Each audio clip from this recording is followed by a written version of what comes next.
I'm gonna try to just help people give an overview of what's out there in terms of incentives that can help reduce the cost of electrification. You know, nothing's free here, of course. I mean, a lot of people maybe have this impression with the IRA that there's all this, it's gonna be really easy and cheap to electrify. That's not quite true, but it definitely, there's some things that take the sort of some of the pain away, so to speak. To start with just like a why are we here kind of thing really quickly. And why these incentives even exist is because of the amazing advances that have happened in energy efficiency for a whole host of appliances that we'll talk about today. I love this slide because it shows the 30-year energy efficiencies that have been, these are the minimum efficiencies that are required by the federal government. So in the last 30 years, you can see over there the gas furnaces and water heaters haven't really changed at all in 30 years. They're 2% more efficient than they were 30 years ago by law. Whereas anything that has a heat pump in it, so whether that's a regular heat pump, 30% has to be 30% more efficient than it was, air conditioner 40%, refrigerator 150%, and then heat pump water heaters that we'll talk about are 270% more efficient than what they're replacing. So these advances are enabling this incredible thing to happen in our homes where we can reduce energy costs and also carbon emissions. So in Oregon, a typical home with 2 cars is gonna have about $7,000 worth of energy costs for a year. That's, think of it as your electric bill, your furnace, your water heater, your gasoline bills, and your natural gas bill. If you electrify that home today with the existing grid the way it is, like didn't do anything about renewable energy, you would, first of all, save about half of your, or more than half of your energy costs. A lot of that comes from vehicles, by the way. We can talk about that in a minute. But your overall cost would be reduced by close to $4,000 a year, and you would be cutting your emissions in half. And then, of course, with where we're headed with renewable energy, we have laws that require that. You can do it right now today with things like community solar or rooftop solar. You legitimately could be running your home with a zero carbon emissions and saving $4,000 a year on energy costs. So that's why this, again, you know, that's why these incentives exist, because the federal government, state government appreciates that and they want that. So these are the devices that make it possible. You know, the big ones are water heaters and heat pumps for heating your space, but of course cooking. You can replace gas stoves with induction. Even fireplace inserts and the way we wash and dry our clothes can be done with hyper-efficient equipment. And then, of course, you know, electric vehicles. And we'll talk a little bit about each one of those in a minute in terms of incentives. And then the other thing, just as a sort of background before we talk about the incentives, is people are waking up to the fact that this is just better. These things are just better. So I love this information. This is from the organization called the Association of Heating and Refrigeration Industries or something like that. They show all the shipments for heat pumps and furnaces in the United States. And you can see in 2018, gas furnaces were 54% of sales and heat pumps were 46%. That's completely changed. Heat pumps are just growing and growing and growing as part of the overall market. And gas furnace sales are down significantly over that 6-year period. They've flip-flopped in terms of their position as Americans get cotton on to this fact that heat pumps are just better. And this is not a minor impact, you know, because a lot of people wonder like, hey, does my home make a difference, you know, and if you're thinking about carbon emissions. So this shift that we've seen in 6 years adds up to 1.5 million tons less carbon that's every year that's being emitted in our homes because of this shift from people going away from gas furnaces towards heat pumps. And that's equivalent, just to give you an idea, because I know 1.5 million is a hard idea to get your brain around, but that's equivalent to 255,000 cars taken off the road just by this shift in consumer preferences towards heat pumps. So the government is seeing this, they love this, they're trying to accelerate this change. So there are incentives for basically most of the things that we just mentioned that are the big devices in our homes. I'm going to go into a little bit of detail on some of these, like heat pump water heaters. They have a significant amount of local, state, and federal incentives available. We're going to unpack that. Same with heat pumps. Currently, there's no incentives for induction or heat pump dryers. That will change hopefully next year, but we don't have the details on that. Automobiles, this number is probably going to go up next year, but currently it's about $7,800 in Oregon. And then there's money for energy audits. There's a lot of money for weatherization. This number is a sort of approximation because it depends on how much insulation you put in, but that's like 1,000 square feet of wall and 1,000 square feet of attic insulation.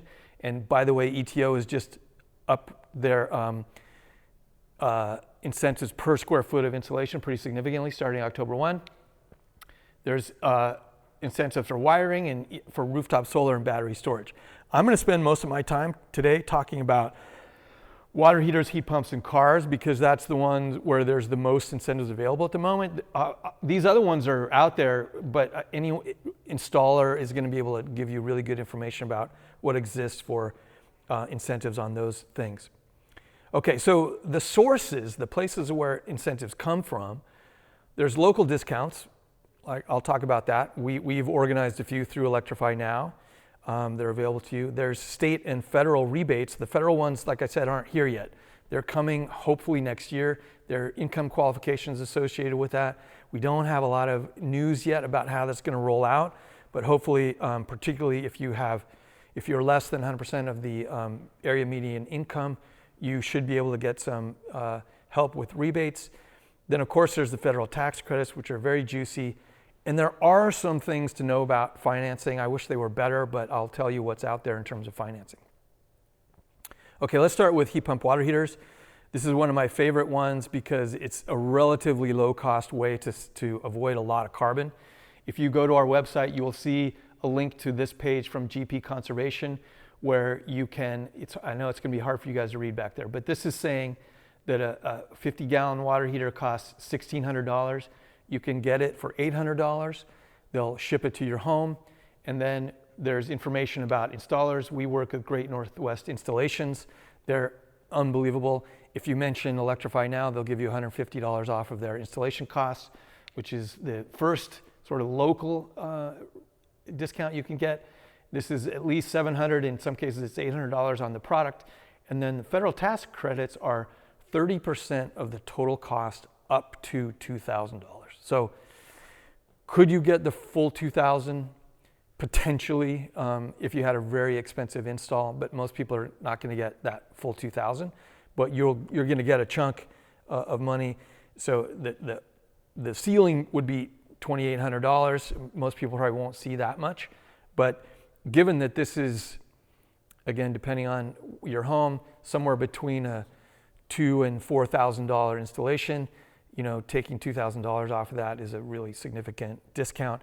And the impact of this, again, it doesn't make it free, but what it means is that the total cost of the hyper efficient thing that's going to save you a lot of money is now comparable or potentially even lower cost than the less efficient things that we would buy otherwise. And that's how all these incentives are structured. They're trying to create a parity, so to speak, in the cost of these really efficient devices because they have all these societal benefits as well as these benefits to our own pocketbooks, because you're going to be saving somewhere between $200 and $500 per year every year going forward once you have this device because they're so efficient. Of course, that variation in the numbers depends on what sort of water heater you have now and how many teenagers you have in your home using hot water. And then on the carbon side, the impact is somewhere between 1 and 3 tons of carbon. It's a lot. It's one of the biggest things that we have in our homes. So this one is one where I think there's sort of like, it feels like a no-brainer to me. Again, I would advise people if you've got a water heater that's over 6 or 7 years old, do it before it breaks. Those things typically go 8 to 10 years. But if you're just motivated from either a carbon or cost savings standpoint, don't wait. I mean, there's no environmental reason to wait because these things produce more emissions in 1 year of operation than they do to make it. So there's no environmental advantage to holding on to an electric resistance or gas water heater. It's really more of an economic decision. See a question here? Yeah, sure. What did you say the ETO, the $700 per product? What is the ETO? Oh, sorry. ETO is Energy Trust of Oregon. Okay. Yeah, and we'll talk more about that. So that ETO is that's what you're seeing here when you order it, but you can also get it at Home Depot and they'll give you a $700 discount, or the installers themselves can purchase it for a $700 discount and pass that on to you. And also, Yes.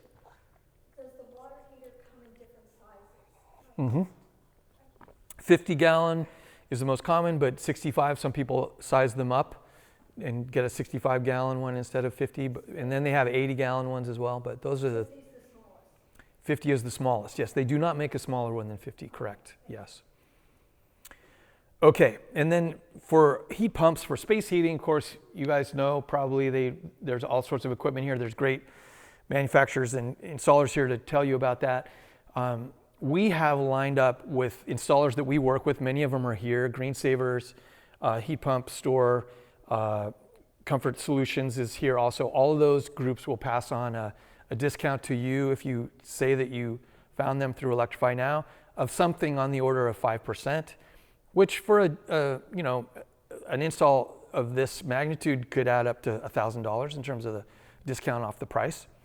And then ETO has incentives for heat pumps that are a little bit complicated. If you're interested in knowing more about this, come to our table. We've got a sheet that describes all the things, but it depends on what you have, what equipment you have now, what equipment you're purchasing. It could range from 500 to as much as 2,000. If you're in Pacific Power territory, which probably a lot of people here aren't, but there are quite a range of incentives available there. But I think at the minimum you should see $500. And then, of course, the federal tax credits, again, 30% of the total cost up to $2,000, which is, this is very much, you're likely to get all of this because, heat pump installation is more expensive than a heat pump water heater installation. So I think it's very likely that you could get somewhere between, let's just say $3,000 and $5,000 is pretty achievable in terms of discounts, total discounts. So again, the impact of this is that when you compare the cost of a heat pump to a new gas furnace with an air conditioner, which is an important thing to keep in mind because heat pumps give you air conditioning, gas furnaces do not. If you want air conditioning, you have to add an air conditioner or a gas furnace. So when you add up those two things and the discounts we can get for heat pumps, a heat pump is going to be similar or potentially even cheaper than that combo gas furnace with AC.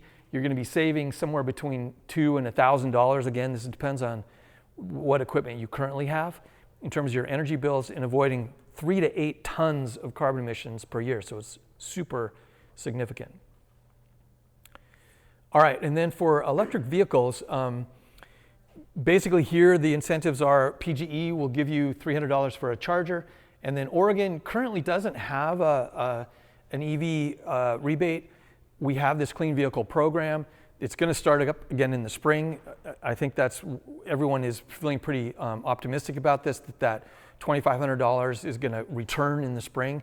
It'll likely be a relatively fixed pot of money, so it's one of those things, if it's something you're interested in, you should be planning for that because the pot will run out, most likely. That's what's happened in the last several years.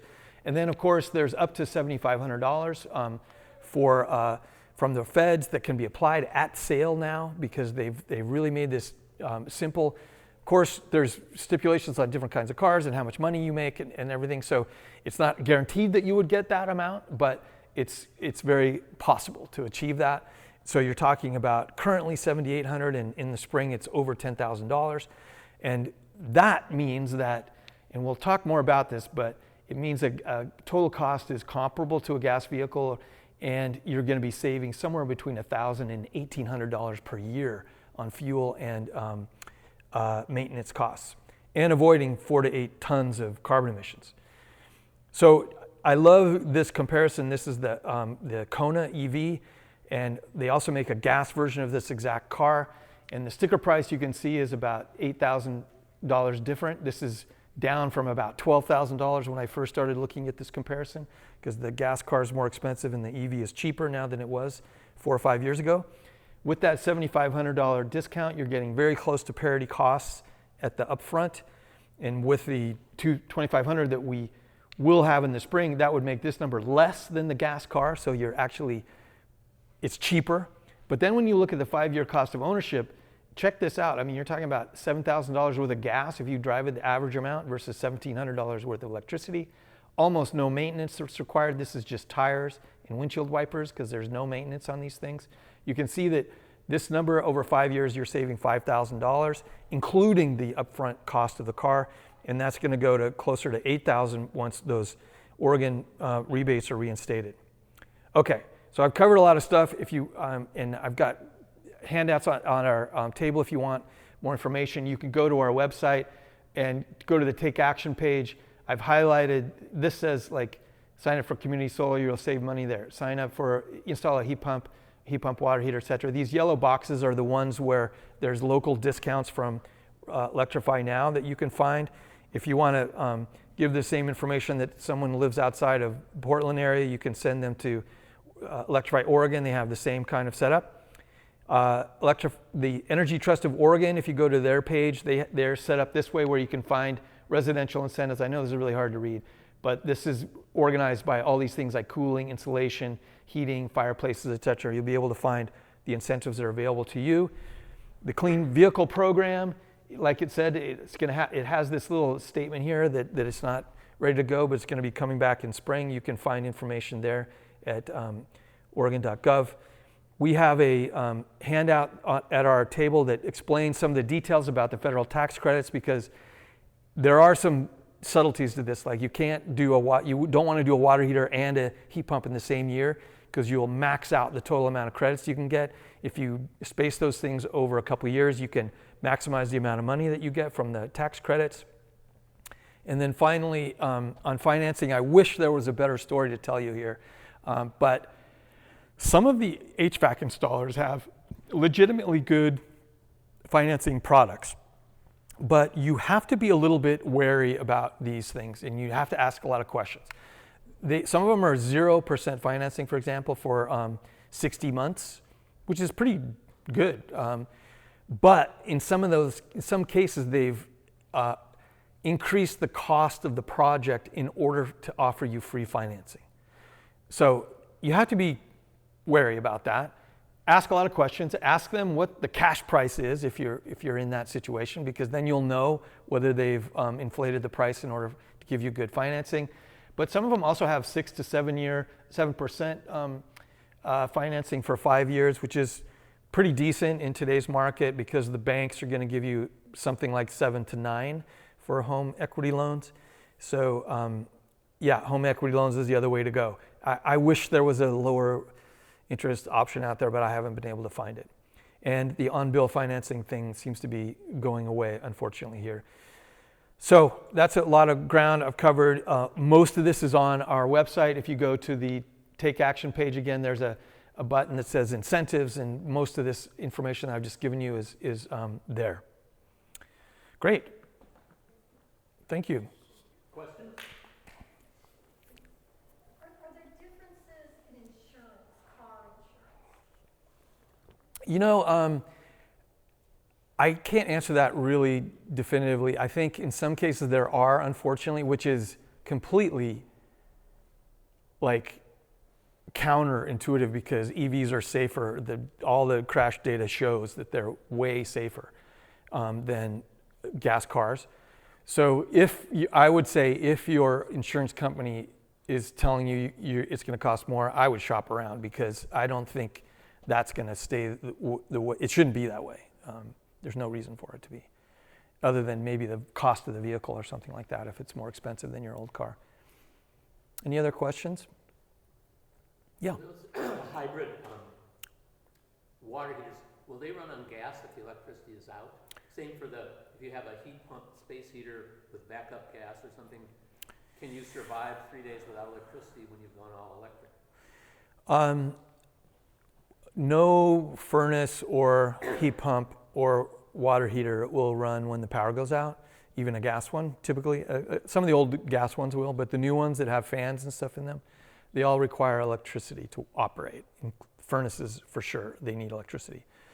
So the best thing to do when the power goes out, we're doing a webinar on this actually on the 9th of October. If you go to our website, you'll find out how to sign up for this. But there's relatively simple ways to get backup power to your home that are with either gasoline or propane. I'm just doing this in my home right now. I'm experimenting with myself. You know, it's going to cost a couple $1,000s to set it up, but compared to whole home battery systems or whole home gas generators, which can be $20,000 or $30,000, it's relatively low cost way to get you that emergency power for, you know, a few hours up to a few days. In the future, the thing that's going to be normal, it just isn't quite yet, is that our electric vehicles will be able to power our homes because there's huge batteries in electric vehicles. They're just sitting there, and once you've used all that battery power, you can drive it somewhere and charge it and then bring it back to your house and plug it back in. So, but that isn't quite, there's a few cars that can do that, like the Ford Lightning, but it isn't common yet, but it's coming.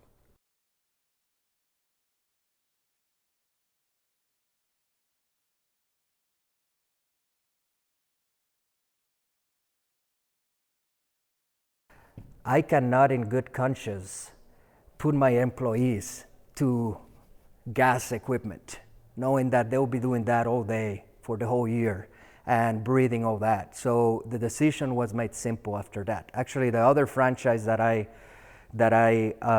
was considering, I asked, could you do an organic line?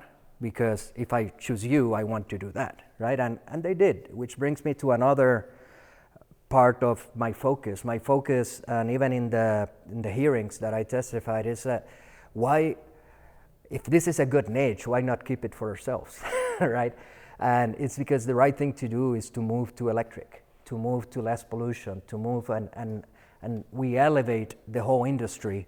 And by elevating the whole industry, everybody will be better, including the customers, including the people, the employees, including the owners, who very likely will be able to charge a premium for this type of service, and also a more customer focus. I mean, when they call us and they said, hey, we want your services, a lot of them are because we're organic, a lot of them are because we're electric, a lot of them are like, yeah, the guys don't show up on time, they don't do great work, they are not very respectful. So it's this professionalism that I'm really trying to change. I like to say that I want to be more of a consultant, more of a concierge. And that includes educating about electric equipment. So a lot of times when I go to a home, I said, hey, you can do this, right? This thing is only like, you can get one used for $40 in the marketplace. You can get one new for $100. If you want to just keep your air clear and not do a lot, then it's easy for you to do. And you could even say to the guys that you currently have, don't blow, right? I'll take care of the blowing. Or you can also ask them, hey, with these changes happening of our electric equipment, when are you switching to electric? So when I go and I talk to the customers, I'm not seeing just a sale opportunity. The sale may happen in a year, 2 years, 3 years, who knows? But I tell them, use this as an opportunity to ask your guys to change to electric, right? And the customer's always right? The customer is paying. So if they get a notice from the customer, hey, I will keep you if you're electric, then now they get that notice. And if they get that notice from many people, they said, you know what, if we don't go electric, we're going to lose customers. And that's not good.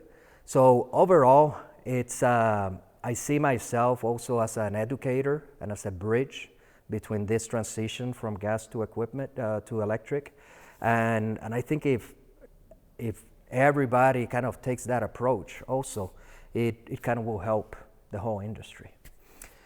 So some of the equipment, this is just a little example, but when we say electric equipment, what are we talking about? So basically everything that is gas, almost everything that is gas, you can have in equipment. Now there were stories, or probably facts at the time that, hey, electric is not as powerful, right?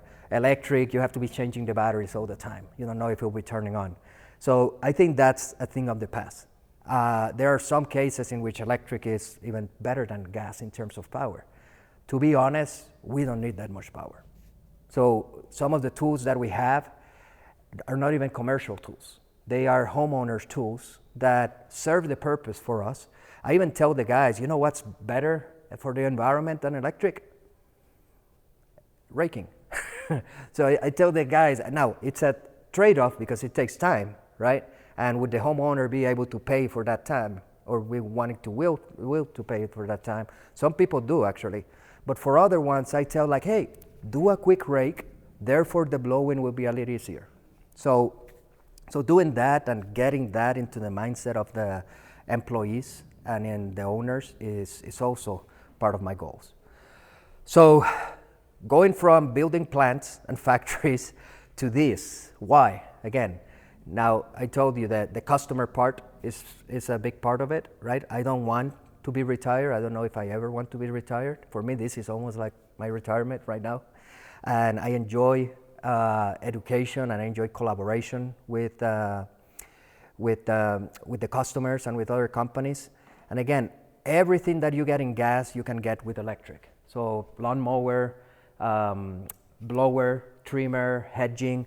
The only things that I would say it's very difficult at this point is an aerator. I think when we do an aerator, I rent it out. I may purchase one, but at some point I know that it will have a good solution electric.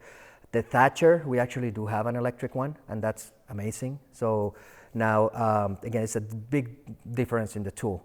But why electric? You have seen this a lot, right? And for you, it's common sense, right? When I show that to other people, skeptical, it's like, yeah, why? I mean, it doesn't make sense, right? A car is much bigger, has a much bigger engine. How could this?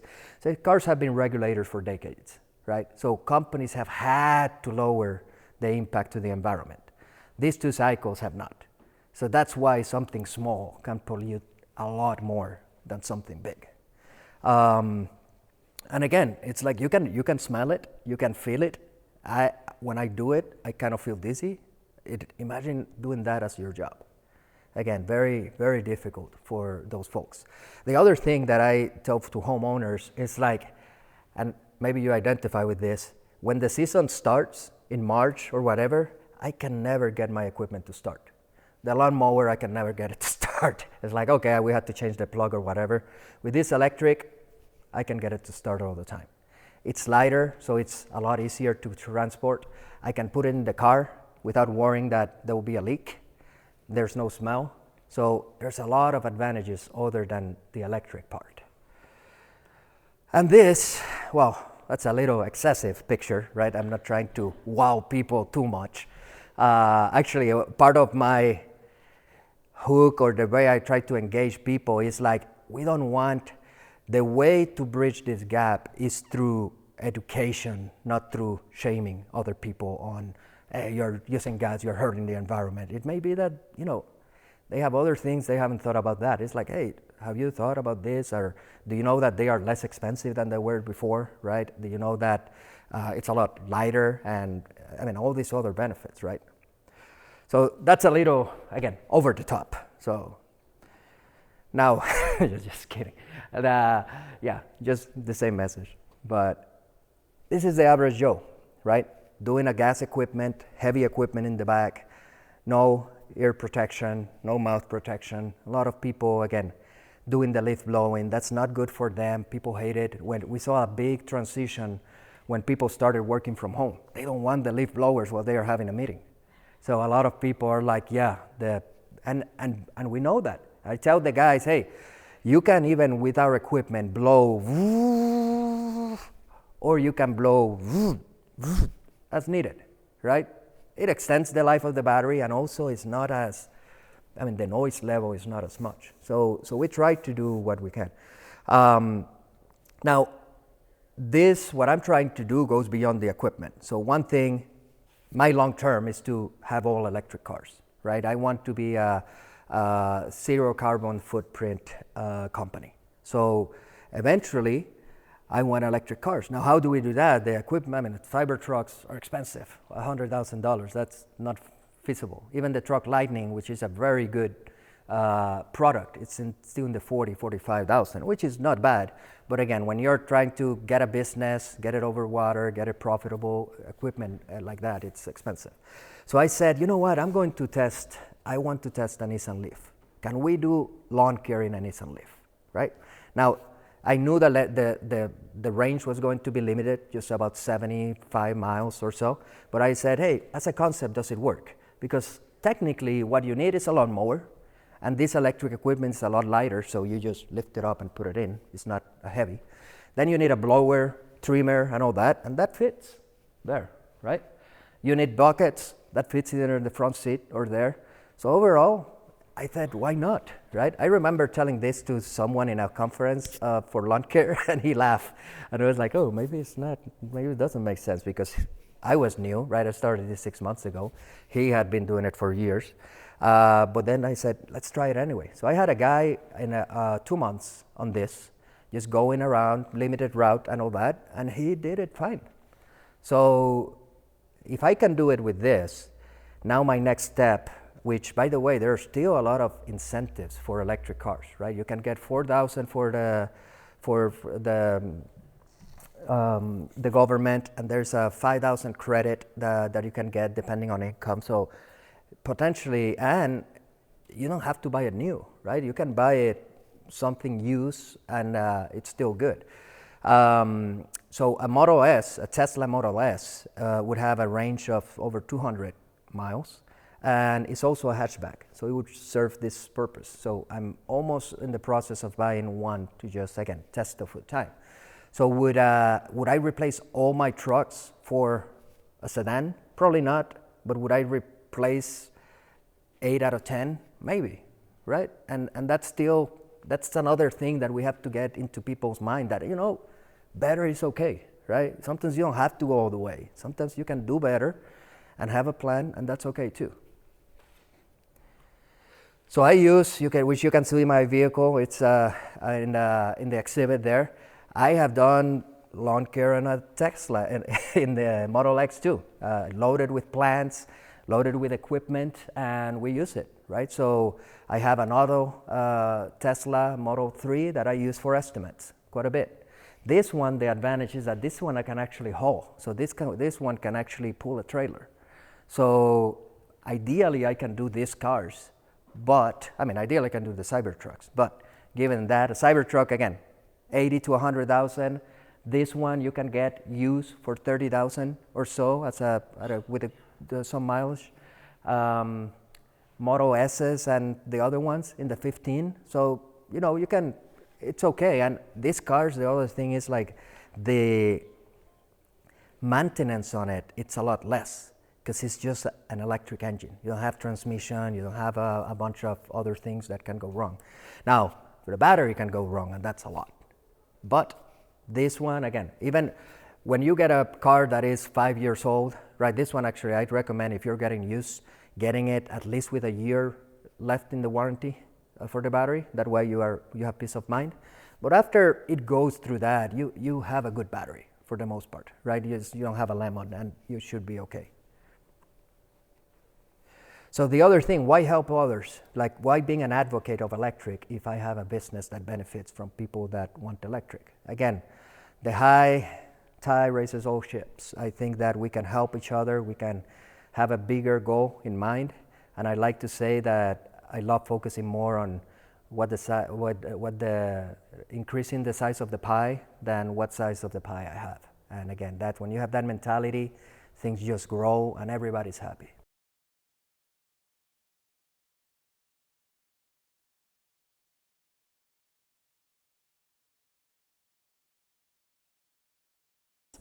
So, Oregon in the winter, it's an amazing place. We have the best coffee, we can get really nice and cozy. We are so resilient, we don't even need umbrellas when it rains. Everyone looks forward to the beautiful mountains, and we live in an incredible place. But unfortunately, winter in Oregon can also look like this. And so as we have extreme, severe effects of climate change that are causing some winter storms. It feels like about every other year we have a once-in-a-generation storm. They're occurring more frequently. We need to know how to prepare ourselves for multi-day power outages that can also occur in winter. And this is not just regulated to winter, but that's when things are most challenging. Also preparing for the potential for a large earthquake, extreme heat events, all of these things. We just need to know a little bit about how to make sure that our home and we can protect our family and our neighbors. And so that's what I'm here to talk to you all about. So the first thing we'll start off with is the most robust option, which is whole home solar and storage. So people who have solar panels, they don't work if there is a power outage. They won't continue to produce power and to provide energy to your home if the grid is down. So you do need to pair it with a whole home battery backup.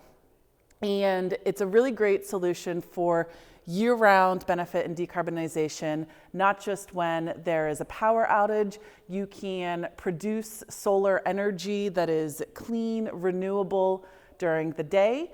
In the evening, you can store that solar energy in your battery. In the evening, let your battery serve your home's load so you can have the most, it's a full decarbonization resource. And then if there is an outage, many people who have this solar and storage set up, they don't even know that there has been a disruption until one of their neighbors texts and is, "Are you also out of power?" And so it's a really great, seamless resource for resilience. And the pros, it is the cleanest, most robust option that you can get for your home. But the cons, it's fairly expensive, and it's not a solution that all people can access. If you rent your home, you're probably not going to make an investment on a home that you don't own. People that live in apartments or different types of housing, this is not a solution for. If you have a huge tree cover, so it really isn't a one-size-fits-all, but it's a really good option. And for people that are interested, this is kind of an example cost of the purchase price of one battery. I do want to flag, as we're talking about all electric homes here, and so people that have electric heat pumps, or if you have a different electric heating solution, you may actually need more than one battery to be able to do whole home backup. And so the cost could be a little bit higher than what is shown here. This is for one about 5 kilowatt battery, but and then also the cost of solar panels. If you don't already have solar panels as well, that can be another $15,000 to $30,000 depending on it. But there are rebates, tax credits. There's a lot of funding right now to help bring this more in reach. If this is something that you're interested in, I would recommend go to the Energy Trust of Oregon website. They have all of these qualified trade allies, and you can get a solar and storage installer. I have some friends over in the other conference room who are solar and storage installers. They do great work. They can let you know, can this work for my home? What would the cost be? And help do like a customized solution. I would not recommend that you sign a contract for somebody that comes and bangs on your door as a cold call. Don't do the pressure campaigns. There's not everyone is equally having the same options. So do your research. Solar and storage is great, and I could do an entire hour-long presentation on just this topic, but that's not what I'm here to talk about. So portable batteries are another option that's much more in reach for a lot of people. They're less expensive, they're friendly for renters or people who are not willing to make a really huge investment into their home. You can also get portable solar panels to go with them. And this isn't a whole home backup.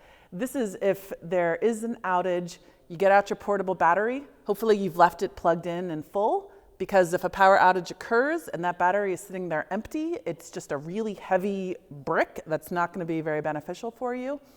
But you can plug in different appliances and kind of keep your family on an emergency basis pretty comfortable for a few days, depending on how you use it. And I have in here, they range from $100 to a few $1,000s. Smaller ones are less expensive, bigger ones are more expensive, but it really just depends on what your needs are. I might recommend about 1,000 watt hours for something like this if you're trying to get a portable battery to make sure that you can really get full resilience. If you buy the smallest, cheapest one, it'll recharge your cell phone, but not much else. And this School Zero one is on sale, the Yeti 1,000 watt hour battery, for $500 right now, which is a really good price. And I'm not affiliated with this company or anything. I just, doing research, saw that it was on a big sale and thought you guys might want to know in case anyone is interested in purchasing one of these. Are these lithium batteries? These are lithium ion, yes. And so a big question I always get is, well, how long will this battery last me? And what I'm about to discuss applies for the very large whole home batteries as well as these small ones. So this is from the Goal Zero website, and I don't have the largest screen in the world here, so apologies if this is a little bit fuzzy. But the answer to all of this is, what can your battery power? Is it depends. What's plugged into it? How much are you using it? And so, but the math, if you're trying to get a portable battery because you have custom equipment that you're looking to keep powered, maybe you have medical equipment. Medical equipment is really important to make sure you have a plan for during a power outage. It's a factor of the power draw of what you're trying to plug into with how much energy your battery can provide. And so an example of that with just round math, the television in this example is a 100-watt television, and Goal Zero is telling us it can power that 100-watt television for 10 hours. How the math works is you just take the energy of what you have, so 1,000 watt hours, maybe it's 5 kilowatts, which would be 5,000 because you've got a really huge battery. Whatever it is, the math all still works. So your energy of the battery divided by the power draw of what you're trying to plug into it, and everything on the tag should say how many watts, how many kilowatts this is, and that equals the number of hours that your battery will be able to provide the backup for. And so that's kind of how you know how long will X work if I plug it into a battery. So notice as we're having this discussion that heat, there's no space heaters, there's no big heating solutions on this chart. Well, that's because the draw of your heat pump or of a space heater, the power draw is higher than any of these portable batteries can comfortably have. And so we do need to talk about how are you going to provide heat for your family in the event of a multi-day power outage as well. And so I have a few solutions. Again, if you have like a gas fireplace or a gas furnace, I have different advice for you. But this is for people with all electric homes looking to provide resilience, so that's why we're talking about this here.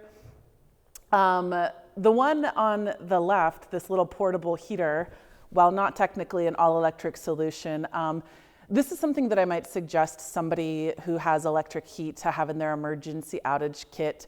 It is safe to be used indoors, and it'll heat up a small room pretty nicely with either that little Coleman LP camping fuel.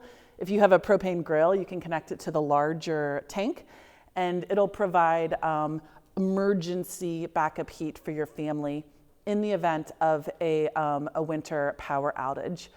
I will caution, all electric homes typically don't have carbon monoxide detectors in them because they don't need it. There's no combustion occurring in your house. And so if you are pulling something like this in, have like a $20 CO detector in your emergency kit as well, and just pop a battery in and have it in whatever room you're using this heating solution for.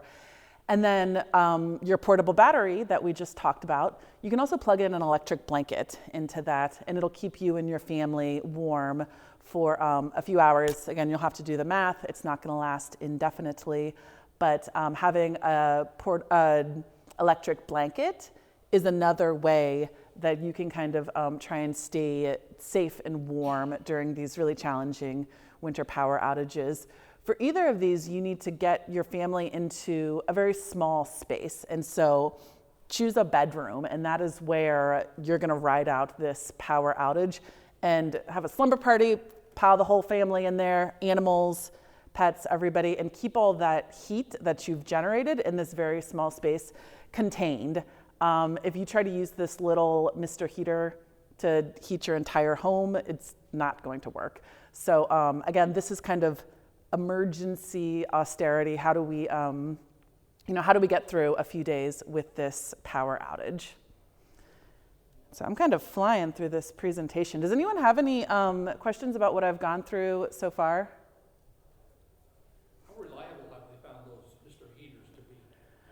heard some people say they had trouble getting it to last very long. You know, that's a great question. I haven't personally done the testing of it myself, but when I was trying to prepare for this, my biggest concern was heat. What advice do I give people for how to do the heat? And this was something that I found recommended in research I've done.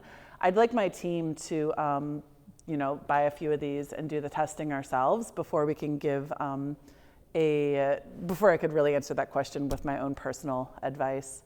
But I do, the nature of my job, I have a handful of these portable batteries in my house because we're testing them and we're trying to understand how they work. And I had a multi-day power outage as a result of the storm in, I think it was in February, that rolled through Southwest Portland. And, you know, it was really challenging. It was really hard. I have 2 kids who are mad that the internet didn't work. And those portable batteries really kind of saved our biscuit and helped us to be able to get through and not have to relocate to a hotel like so many other people did. So I do have personal lived-in resilience advice with those, and they provide a lot of benefit.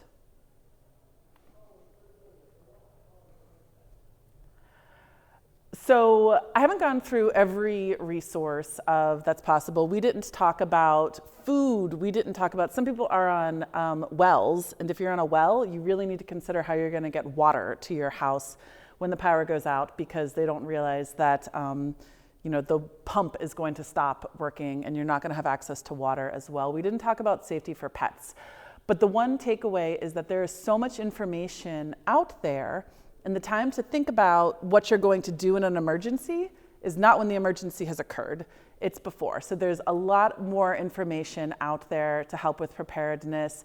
PGE has information on our website. The American Red Cross is a really good resource. They have all sorts of unbiased, neutral information that you can look to. And Clackamas County also has a really robust website. I'm assuming that everybody here lives locally and close, and Clackamas County would be a guide for you to help for all of the other things that we didn't go through here, and just to take steps to really work to get yourself prepared. Okay, that's all I have. Do you guys want to have, we've got some time. Do you want to have a discussion about any of these things? Resilience, any questions? Yes. I have 2 different questions. One relates to backup power that would be tapped into the electrical panel. So I have solar panels, I have a gas furnace, and I also have a tankless water heater. And I'm thinking that for the gas furnace and the tankless water heater, I would only need a small amount of electrical draw just for Yeah, because all you have to do is just run the fan and just keep the intermittent igniter going on the water heater. Yeah. Yeah, so those 2 things, would a portable battery work, or is it not that way because it has to, The smaller portable batteries will not work. You'll need a bigger one. and then would it have to be connected directly to the electrical panel for the Yes, circuit that the equipment's on? The reason why I know this is because I ran my furnace off of my electric car this winter when the power was out for a week. But somehow you're able to connect. Yeah, I put an inverter onto the 12-volt system of my electric car. I left the car turned on in the garage, and I plugged my furnace into the inverter. Just ran the cord to the inverter. So PGE does not recommend doing that, just to let you know. I would say if you have a, It was an emergency situation, and a proper system is being installed this year. But it got me through. But it took a 1,000-watt inverter to run a high-efficiency gas furnace because starting the fan has a big draw.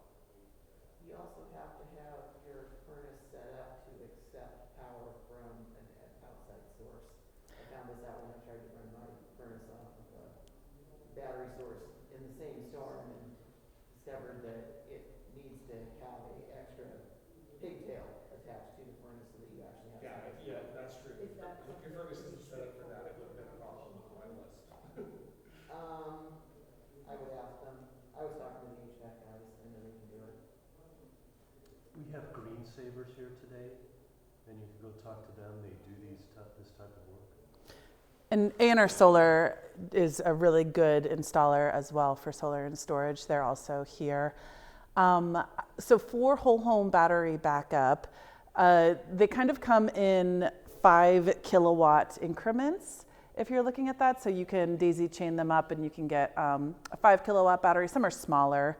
And then they're, 2.5 to 3 hour durations, which makes them like 5 kilowatt, 15 kilowatt hours. 5 kilowatts times 3 hours equals 15 kilowatt hours. And so for what you're talking about, you would probably be completely fine with one of those 5 kilowatt batteries that I was showing. Let's go right here. Because your house is consuming less electricity because you do have natural gas for the heat and for the water heat.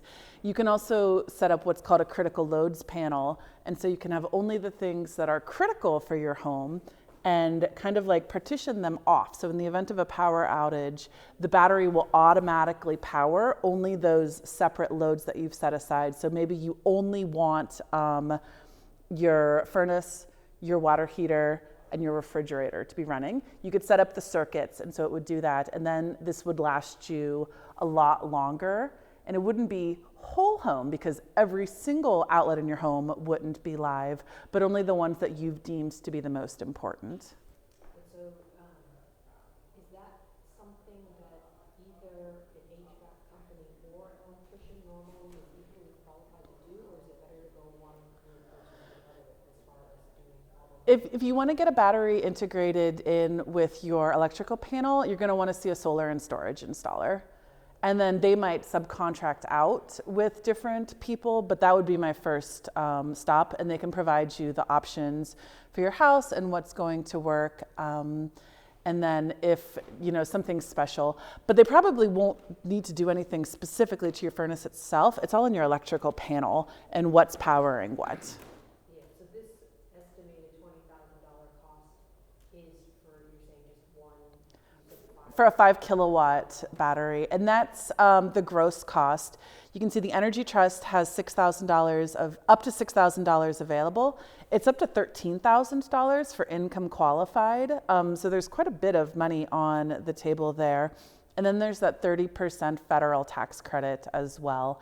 That's depending on future elections and political things, that tax credit may change, go away, depending on what's happening, but there's a lot of money on the table right now.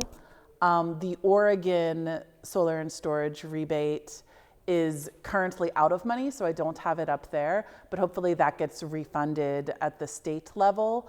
And there's another $2,500 that would also be an upfront rebate. So there's quite a bit you can stack up to take that initial net cost down to, cut it in half. so the smaller one that you showed, like the Yeti as the example, really is just meant for very tiny. These are portable batteries. So the technology originally started with like camping and outdoor people.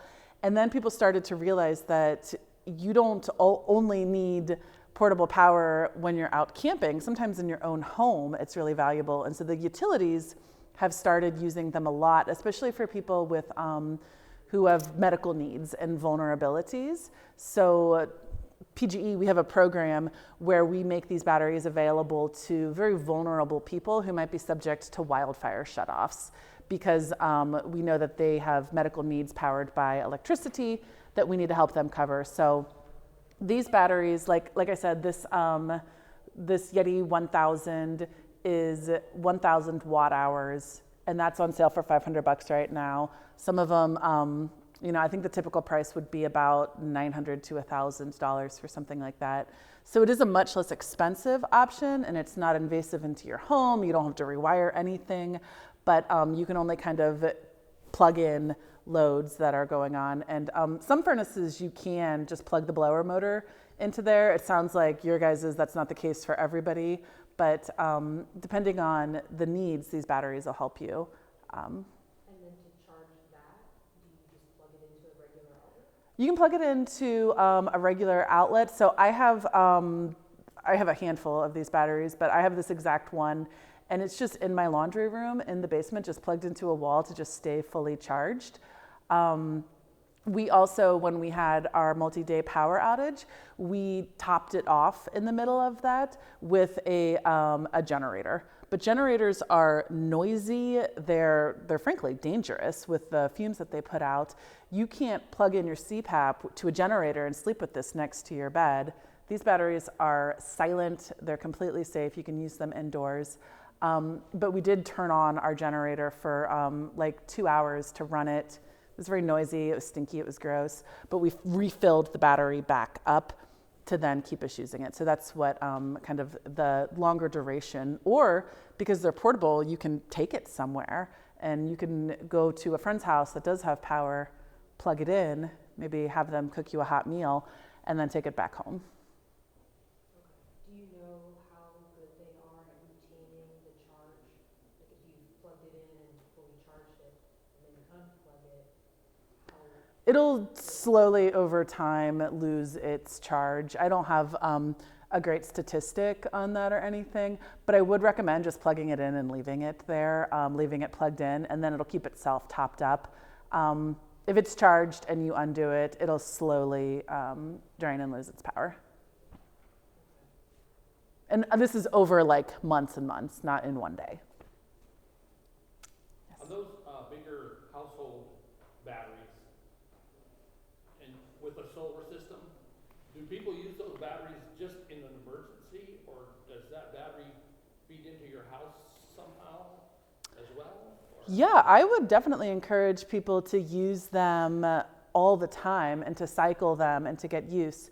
So the way that it works is the solar panel will, the solar fills the battery first, and if the battery is full, then those electrons will go and serve your house and any energy that's needed for your house. If your house doesn't need any more power, then it'll go back out onto the grid and into your neighbor, and you'll get credit with the net metering. What I would encourage people to do is every evening, take your stored solar panel, and for the hours of 5 to 9, when PGE electricity is more expensive for people on time of use rates, offset your own household power and kind of draw your battery down, and then the next day fill it back up for free with solar panels. And if you do that every single day, it's really much better for the system because, so I need a whiteboard here, guys. Electricity goes up in a peak, and when it peaks in the evening, it's more carbon intensive and it's more expensive for the entire system to procure and to handle and to manage. In the midday, when the solar is producing, we don't need more clean energy at 12 noon. We've got so much that power prices are negative and people aren't using as much electricity. So having this in your home is one way to help the health of the entire system and to help us really fully decarbonize PGE's entire electric grid with the actions of what's going on in yours. So it is a powerful, good system, not only during an emergency situation, but to use for year-round decarbonization.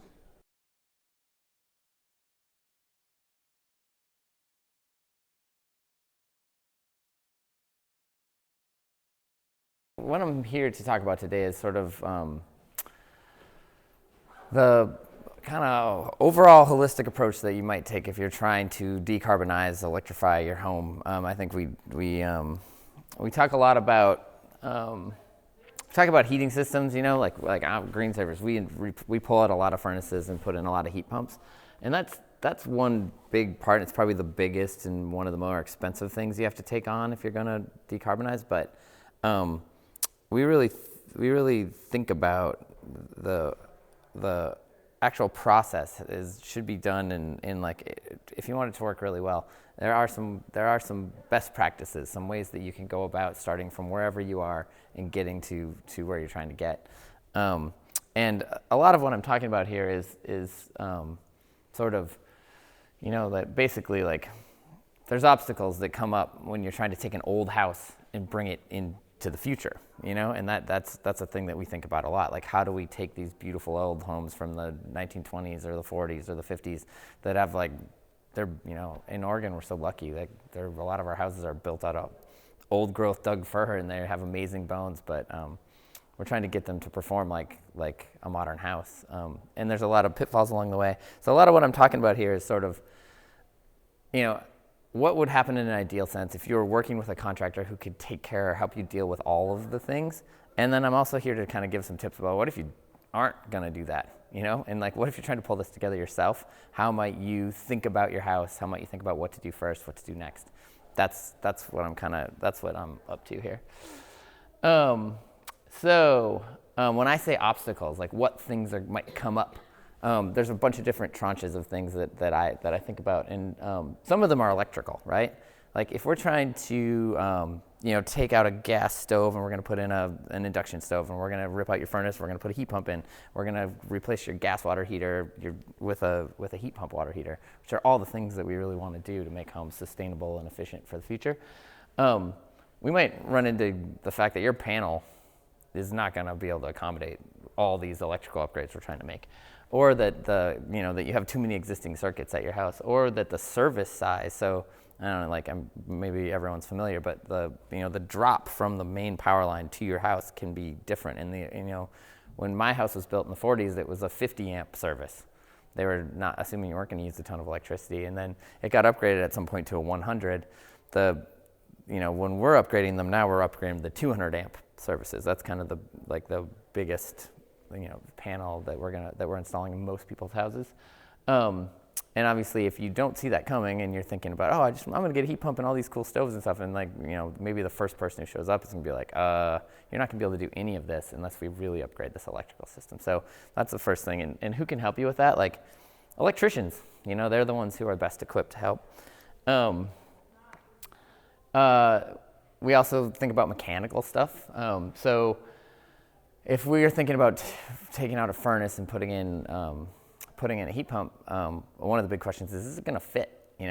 Heat pump air handlers tend to be kind of tall. A lot of our houses and they need good airflow, so they like to sit on big base cans, which can increase the height of the overall system. And so a lot of times we run into situations where the heat pump that we want to put in your basement isn't going to fit in there without some serious rejiggering of the system, and that requires some forethought and some space modification. And so that's one of the things. And another thing is duct systems. Old fossil fuel burning, oil or gas furnaces cared very little. I mean, like optimally designed systems would have good ducts, but they're not that fussy. Like you're just blowing hot air over a hot coil, and you're blowing air over a hot coil, and it's going out through the ductwork. And if it's not moving enough air, it'll probably reduce your system life, but it's not going to make a huge difference in the overall efficacy of the system.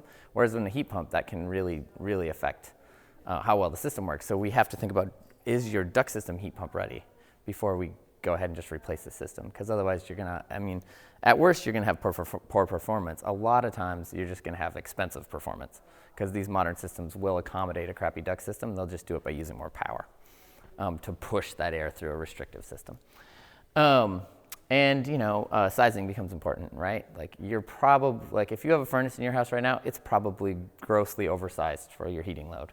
And so we have to do a lot of thinking about how to properly size the new thing that we're going to install, because heat pumps work most efficiently when they run kind of all the time. And so we want to make sure we get something small enough that it will be able to do that, but big enough that it can take care of you when it drops down to 17 degrees and you don't want to be cold. HVAC contractors are the people who are best equipped to handle this, if you can find a good one.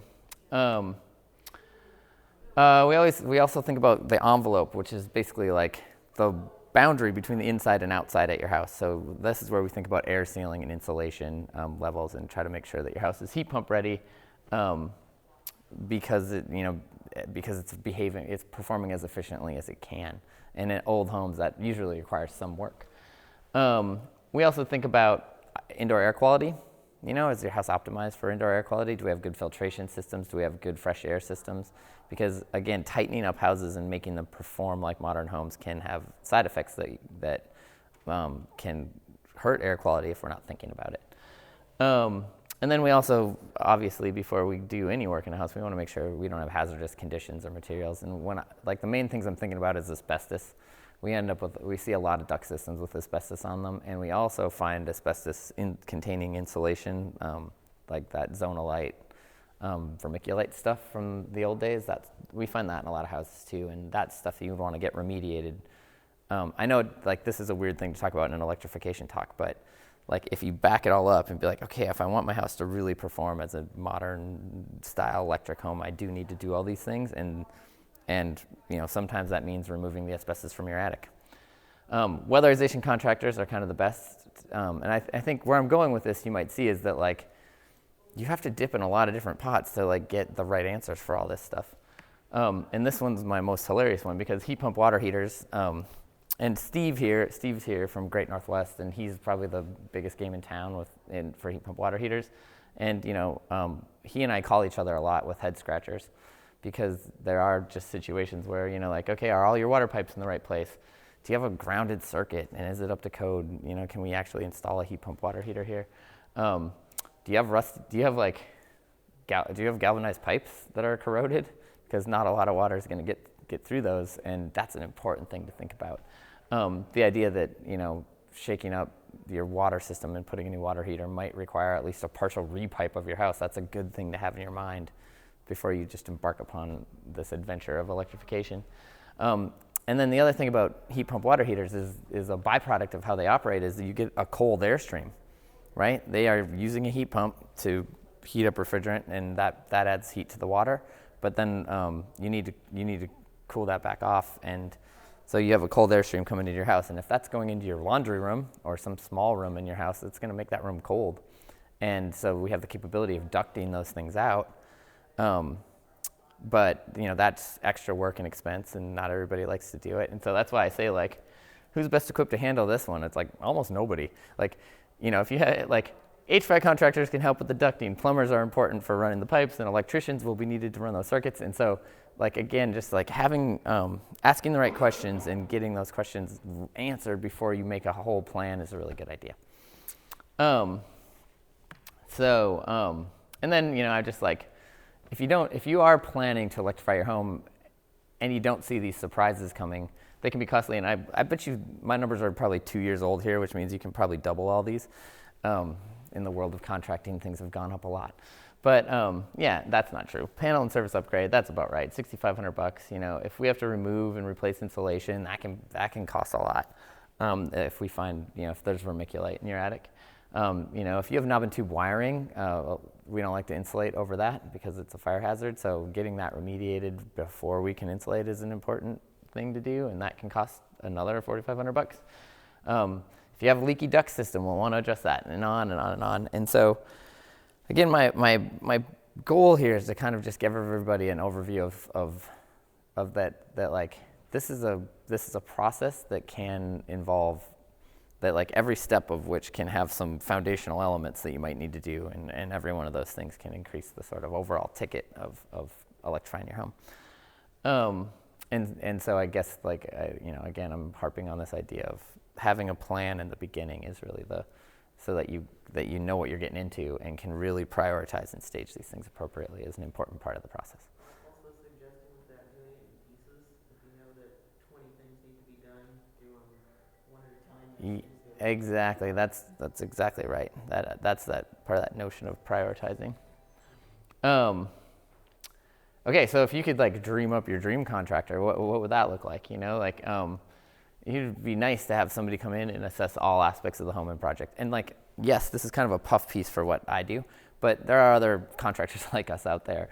And I think that idea of, like, beginning this journey with some kind of energy audit, like somebody to come in and kind of look at all these spaces and at your ducts and at your heating system and at your water heater, and who has familiarity with all these things can be really valuable. So it's like a worthwhile thing to just help make a plan, to get somebody to come in and just, like, okay, you have this kind of insulation, that's good, or that's not good, or you're gonna need this, or you're gonna need that. And just so you can have it all in front of you in one place, be like, okay, and start to break off the chunks as you can, as you're motivated and can afford to do them. it's really helpful to have somebody who's got some experience to prioritize timing and budget. You know, like, okay, if I have $10,000 to spend right now, where should I put that money? Where's the best place I can start to begin this process? You know, it's helpful to have somebody who can coordinate the electrical and can install the HVAC, can, you know, weatherize a house. And there are general contractors too who know people in all these different trades who you could lean on to help organize a big project like this. But there's very few general contractors that I know of who think about their roles in terms of like efficiency upgrades and electrification. You know, like you could get someone who kind of has all these trades in their pocket, but you'd probably have to direct them in sort of like what you're looking to do. I think the idea of finding someone who will install a ducted heat pump water heater, that's not easy to find. There's not a lot of us out there. Because, you know, plumbers will install the heat pump water heater, but they don't like to run ducts. And HVAC contractors will run the duct, but they don't like to install water heaters.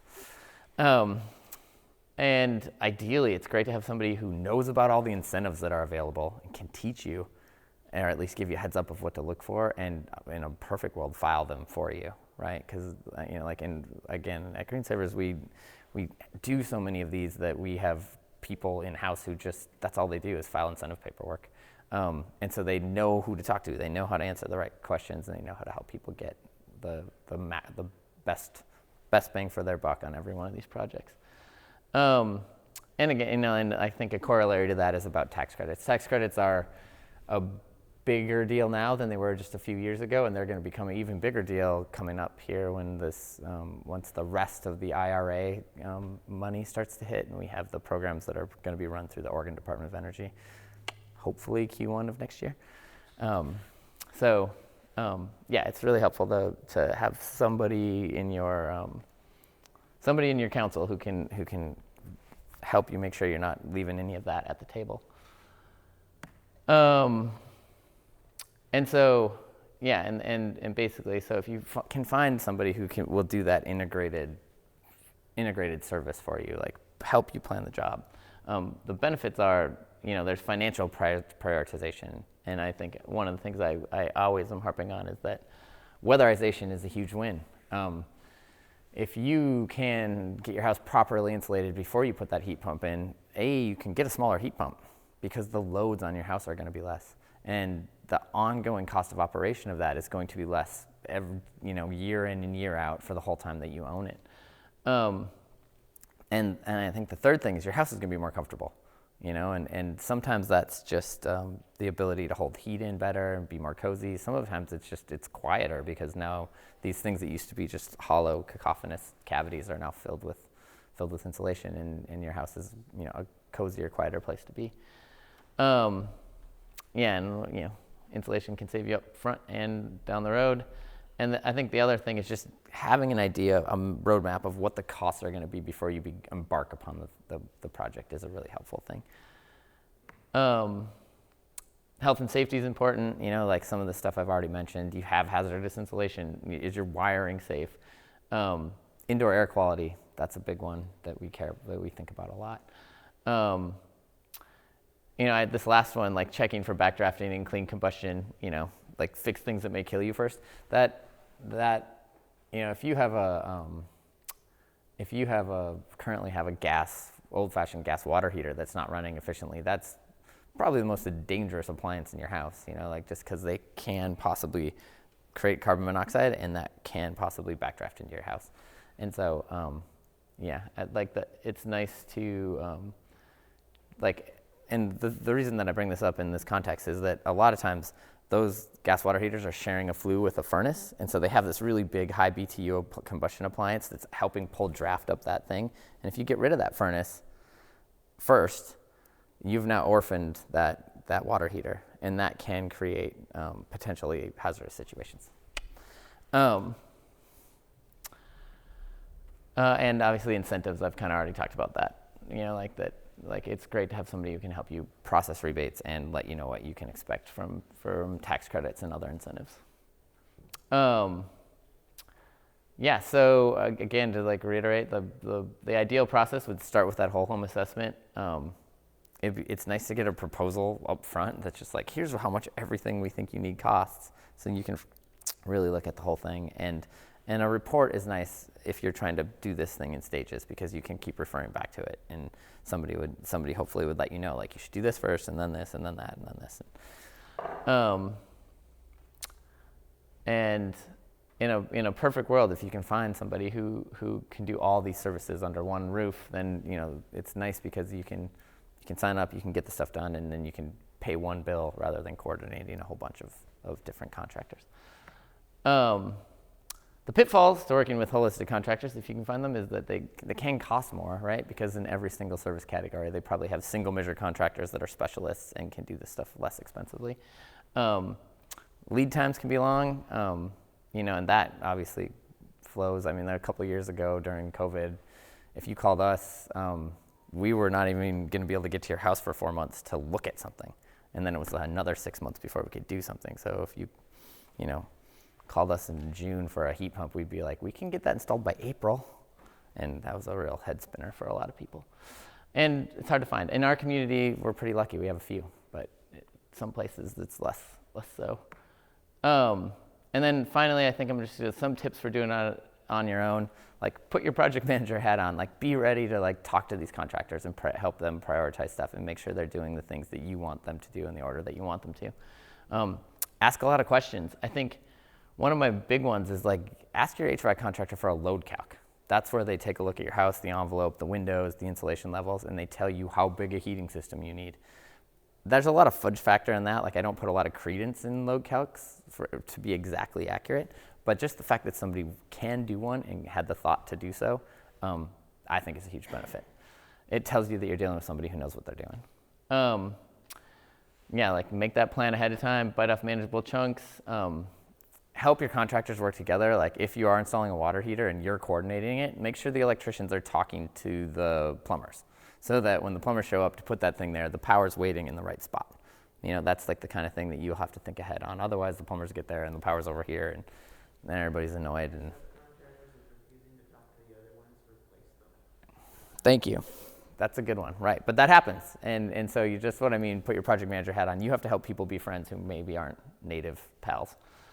And I think lean on your utilities and programs for contractor contacts. The Energy Trust of Oregon is a great resource. You can look on their website, and they'll give you contractors who are approved by them to do all these various kinds of work. And reaching out to people on that list will give you at least a little bit of a head start on finding somebody who's reputable and going to be good.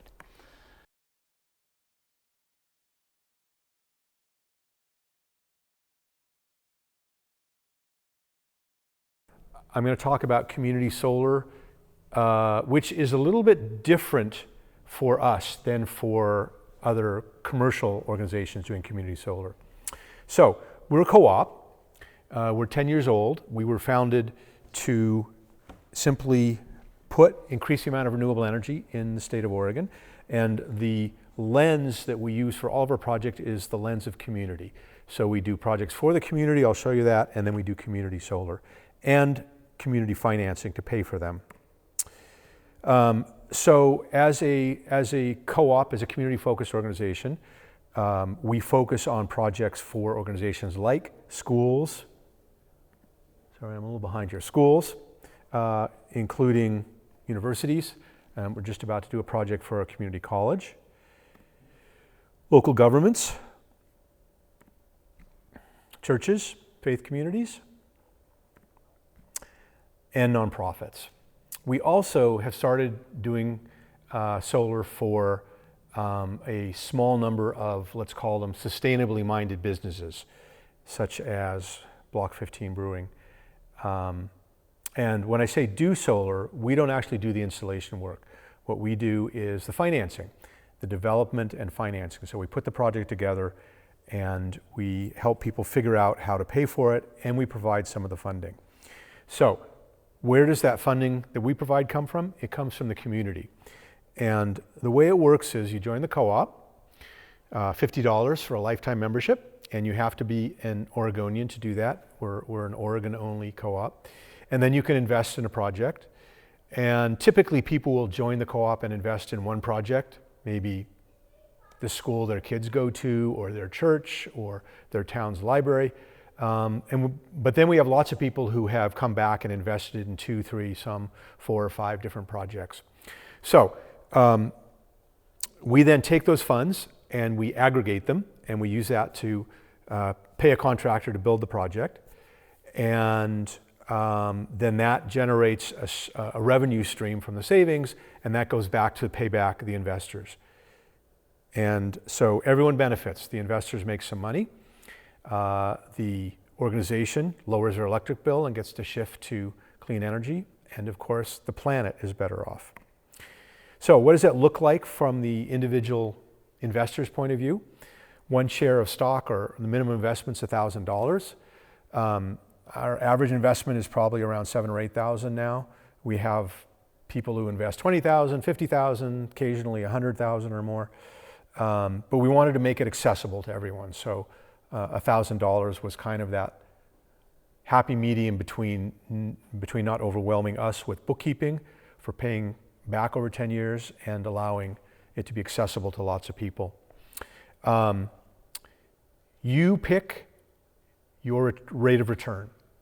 So when I tell people that, they usually scratch their heads because they're used to, a savings account or something where they get a fixed rate of return.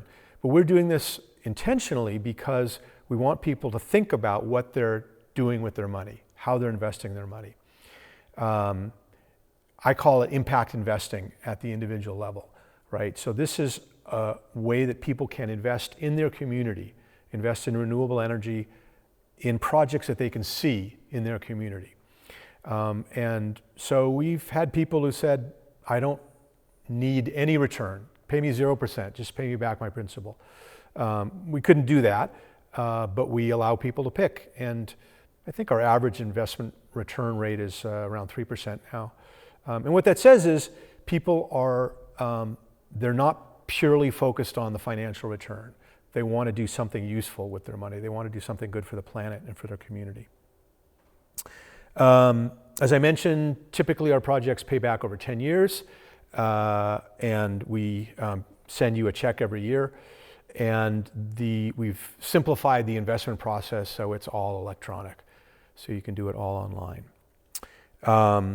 The projects we just finished financing a project at Oregon State University for the College of Forestry there, and we are just about to launch into raising funds for this one. This is Central Oregon Community College in Madras. And we expect shortly after this one to raise funds for a nonprofit that builds, tiny homes for people in transition without housing. Okay, so that's kind of from the perspective of the individual. From the organization, what does it look like? So a lot of times what happens is an organization will decide they want solar, and so they'll go out and they'll get a bid or a couple of bids from a contractor, and they've got a number now. And then comes the question, what do I do now? And that's when they come to us. So we can help people, first of all, figure out if it makes sense to put solar on their roof, on the roof of their church or library or school, and then how much they will likely pay for it. And there can be a wide range, and then how to pay for it. So that's where people usually get stuck.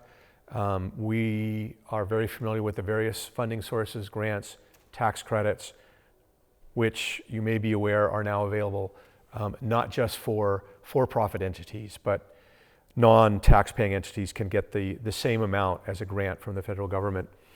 So tax credits, grants, the various grants are available, and of course the community investment that I mentioned. We're independent. We don't do the installation work ourselves. We work with a half a dozen or a dozen of the major solar contractors in the state, so we can act as your advocate, as your representative for an organization. And then finally, if an organization wants, we can do the whole thing, including owning the project and selling them the power under what's called a power purchase agreement or a PPA. So this is another organization that we did solar for, Oregon Shakespeare Festival in Southern Oregon. And when people look at this, it looks like a solar project. It's actually not. It's actually two solar projects. So the one on the right, on the upper part of the roof, is what I've been describing. That's a community-funded solar project for the Shakespeare Festival. The other one is not connected in any way to the building, except physically. There's no electrical connection. That's a community solar project. The power goes into the grid, and then people sign up for it, and it shows up as a credit on their bill. So that's the other thing we do.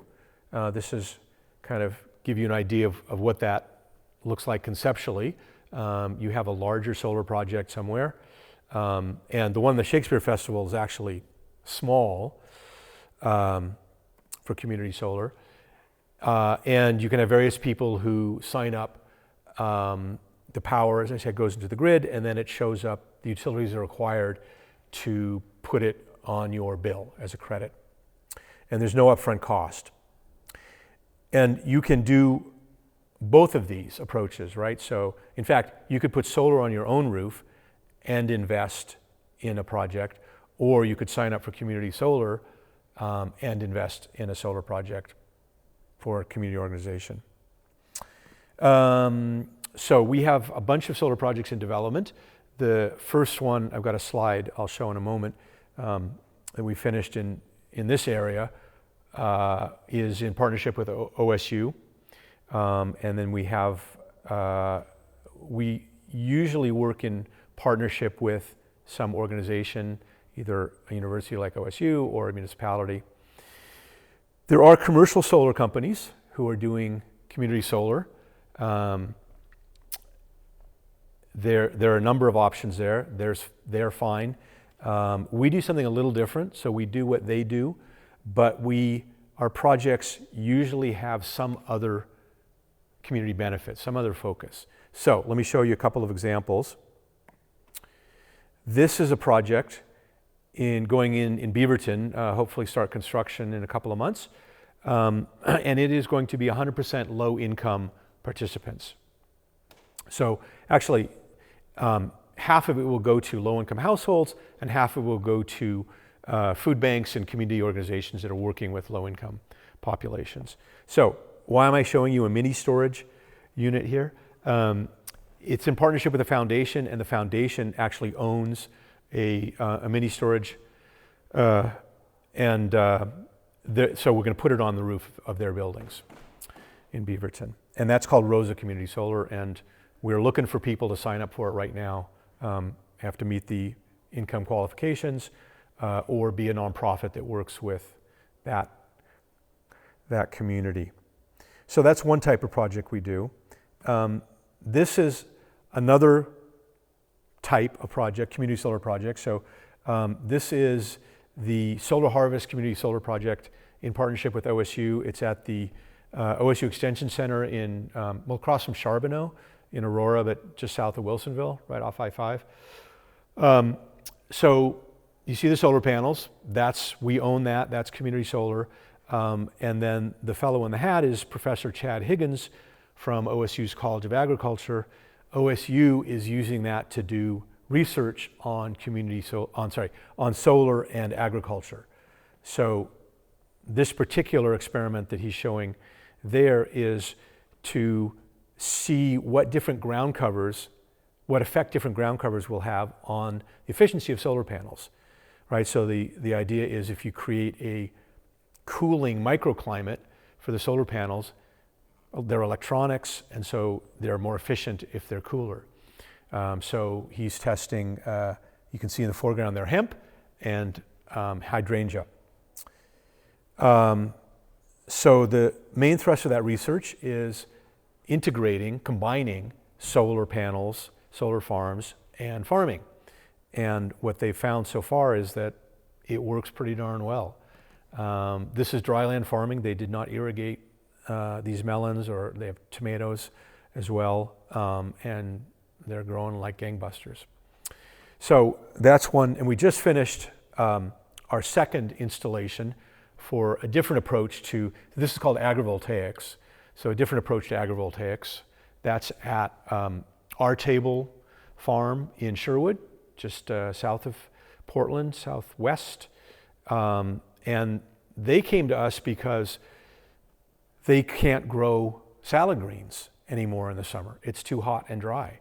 So they needed shade, and rather than just put up shade cloth, they wanted to put up solar panels. So we put up solar panels. We're partnering with OSU. OSU is going to research the optimum levels of shade, and that's called the Let Us Shine Solar Project. Okay, and last example of the sorts of community solar projects we do that are different. This is what we're working on with the city of Cottage Grove, south of Eugene right now, and they have a pond as part of their wastewater treatment plant, and we're going to cover that with solar panels, and that will be a community solar project for the citizens of Cottage Grove. So that is all I have, and I'm happy to take questions. How long does it take for an investor to get back their initial amount of money from the time that they invest in one of these projects? Yeah, so the way we set it up is there's a fixed term, and it's been typically 10 years. We're still doing some projects that are 10 years. So what that looks like is you get some percentage of your principal back each year, 5 to 10%, or actually it grows, so 5% at the beginning and then probably 12, 13% in the last few years, along with interest every year. We're now doing some projects that it's what they call construction financing, so it's 2 years, and that's where we'll pay it back from either grants or the tax credits from the government, which will probably take a year, 18 months to show up. So. Are there any tax consequences for your investors, for the people who invest, the interest that they get? Or Yeah, the interest is taxable. The principal is not, that you get back, but the interest is just like any other interest. Yeah. I'm curious with the city of Cottage Grove, what they're hoping to achieve or happen by having the solar panels on water. Yeah, so that's an interesting question. Putting solar panels on water, it's actually pretty common around the world. It's just sort of starting to take hold in the US. But there are huge, huge installations in China and Europe. It's more expensive than putting it on the ground. So where it makes sense is where you don't have enough ground, or you don't have ground to put it up, which is the case there. They have a little bit of room at their wastewater treatment plant. They're going to move the disc golf course to accommodate us, but not enough. So we're going to put some on the ground and then some on the pond. So that's the main driver. There's some question about whether, I talked about heat and solar panels. So there's some question about whether they will be more efficient if they're on water because they're cooler. So we've kind of heard both arguments, both sides of that. We're waiting to see. We're not counting on it. And the way they're engineered is they're floating and they're tethered so they can rise and fall. That pond is like 10 feet deep, so it's not a big deal, but there's a floating solar project on the largest drinking water reservoir for the city of London, England, and the rise and fall there is 60 feet. So it's pretty interesting.